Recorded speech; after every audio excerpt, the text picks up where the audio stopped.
जय जिनेन्द्र। संकल्प वाणी में आपका स्वागत है। नमो नमो अरिहंताणं, नमो सिद्धाणं, नमो आर्याणं, नमो उवज्झायाणं, नमो लोये सब्बसाहुणं। ऐसो पंच नमो यारो सब पावपणाशुणं, मंगलाणं च सब्बेसिं परमं होई मंगलम। हम 12 भावना समझने की कोशिश कर रहे हैं। आपने अब तक अनित्य और असरण भावना के बारे में बताया। जो जब जब जैसा होना है तब तब वैसा होता है। कोई कितनी भी कोशिश कर ले पर उसे बदल नहीं पाता है। आज हम लोग संसार भावना के बारे में बात करेंगे। लोग अक्सर प्रश्न करते हैं कि जब जो होना है तो सो होना है, जैसा होना है वैसा होना है, जहाँ होना है वैसा होना है।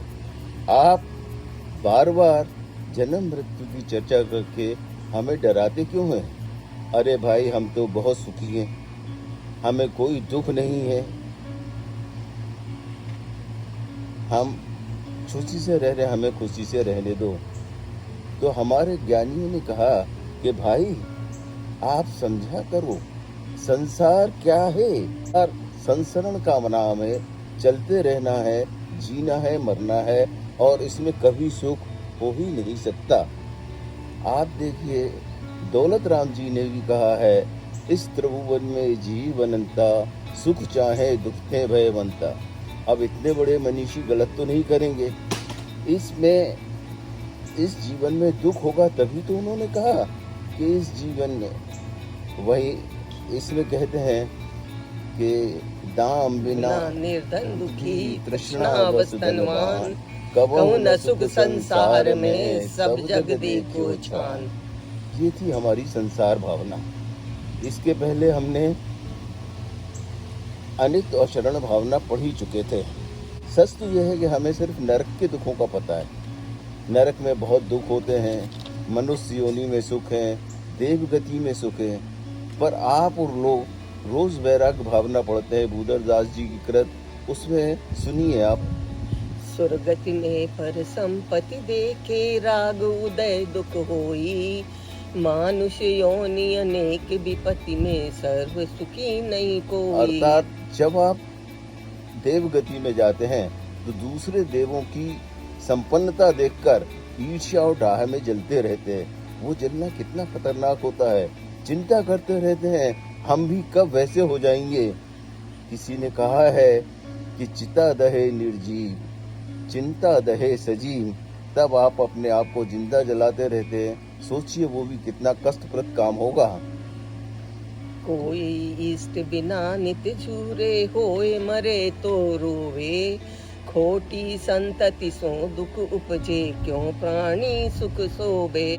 कोई जब किसी दुष्ट का वियोग मिल जाता है तो लोगों को बड़ी तकलीफ होती है और वो परेशान रहता है। पुत्र बिना नित्य झूरे, होए मरे तो रोवे, खोटी संतति सो दुख उपजे, क्यों प्राणी सुख सोबे। पुण्य उदय जिनते तिनके भी नाही सदा सुख साता, यह जग बासे यथारथ दीखे सब दीखे दुख दाता। जो संसार विषय सुख हो तो तीर्थंकर क्यों त्यागे, काहे को शिव साधन करते संयम सो अनुरागे। देखा आपने, भूधर दास जी ने पूरे उसमें बताया कि संसार में कितने दुख हैं। हर आदमी कहीं ना कहीं दुखी है। बहुत पहले एक कहानी आपने भी सुनी होगी। एक बहुत बड़े सेठ का मकान था, उसके बगल में एक गरीब लकड़हारे का मकान था। लकड़हारा दिन भर जंगल में जाता, शाम को लकड़ियां काटता और शाम को मस्त होके खर्राटे भर के सोता। सेठ ने उसे बुलाया और कहा कि हे भाई लकड़हारे, तुम अपनी झोपड़ी कहीं और बना लो, मुझे तुम्हारे खर्राटों से बहुत तकलीफ होती है और मैं सो नहीं पाता। लकड़हारे ने बोला, हुजूर आप बड़े आदमी हैं, अपनी खिड़कियां बंद कर लो, मेरे खर्राटे आपको सुनाई नहीं देंगे। सेठ ने किसी से पूछा तो उसने सलाह दी, एक थैली में 99 रुपए भरकर इसके दरवाजे पर डाल दो। सेठ ने 99 रुपए भरकर उसके दरवाजे पर थैली डाल दी। सुबह सुबह जैसे ही लकड़हारे ने थैली देखी, चुपचाप उठाई, अंदर जाके गिने तो 99 रुपए थे। और लोग ऐसा कहते हैं कि उसके बाद से खर्राटे की लकड़हारे के खर्राटे कभी किसी को सुनाई नहीं दिए, क्योंकि वो 99 से 100, 100 से 101, 101 से 102, 102 से 130 बनाने में ही जुटा रहा। इस प्रकार आप देखते हैं कि जब आपके पास थोड़ा भी धन आ जाए तो आप उसे दुगना तिगना चौगना करने में लग जाते हैं। तब आप अपना सुख संपत्ति सब भूल जाते हैं। आप करते क्या हैं? बचपन में माँ बाप के अधीन होते हैं, जवानी में पैसा जोड़ में इकट्ठा हो जाते हैं, बुढ़ापे में आपके पास पैसा हुआ तो तब ये होता है कि आपकी रसमलाई खाने की इच्छा है, पर आपको याद आ जाता है कि आप डायबिटिक हैं, खा नहीं सकते। बताइए क्या फायदा हुआ?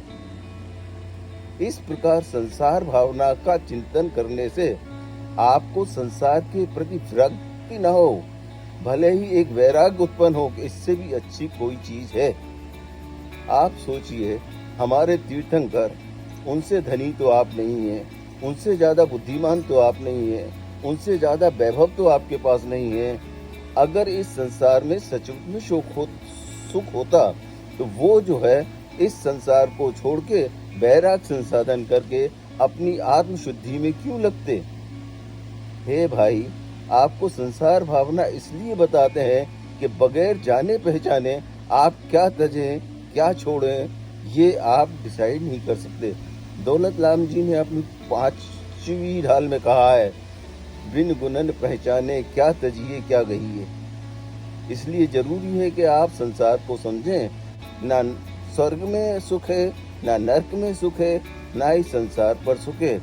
संसार भावना को आप यूं सहिए कि संयोगों में सुख खोजना निरर्थकता है। वैसा ही है जैसा आप बालू में से तेल निकालने की कोशिश करें, समुद्र में मंथन करके मक्खन निकालने की कोशिश करें। तो आज बस इतना ही, अगले बार फिर आपसे मिलेंगे। आशा है आपको हमारा ये एपिसोड पसंद आया होगा। आप हमें प्रोत्साहित करने के लिए सब्सक्राइब करें।